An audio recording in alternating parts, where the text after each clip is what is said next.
पालघर जिल्ह्यात सलग 6 दिवस झालेल्या मुसळधार पावसानंतर आता पूरस्थिती नियंत्रणात येऊ लागली आहे. याच पार्श्वभूमीवर पालघरचे पालकमंत्री गणेश नाईक यांनी आज पूरग्रस्त भागांचा दौरा करत परिस्थितीची पाहणी केली.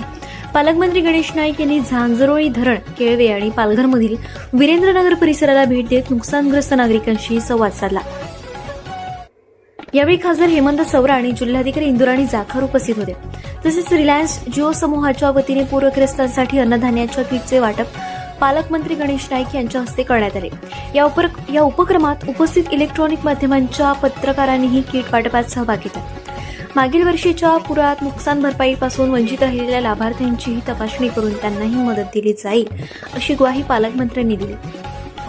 मात्र पूरस्थिती ओसरल्यानंतर दौरा झाल्याने काही स्थानिकांनी नाराजी व्यक्त केली.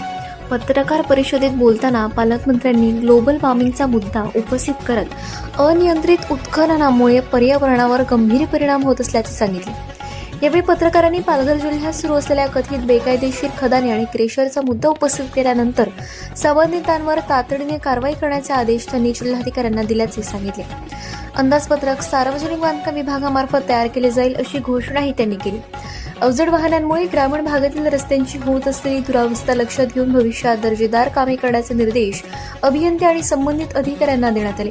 पूरग्रस्तांना सर्वतोपरी मदत करण्यासाठी शासन कटिबद्ध असल्याचा पुनरुच्चार करत खदान आणि क्रेशर परवान्यांच्या प्रक्रियेत होत असल्याचा कथित आर्थिक गैरव्यवहारांचाही सखोल चौकशी केली जाईल असे पालकमंत्री गणेश नाईक यांनी स्पष्ट केले.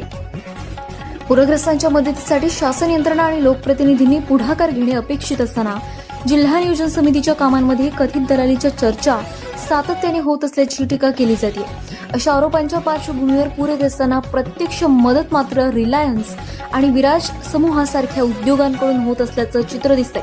प्रशासन आणि लोकप्रतिनिधींनीही अशाच तत्परतेने मदतीसाठी पुढे यावे अशी अपेक्षा पूरग्रस्त नागरिकांकडून व्यक्त केली जाते.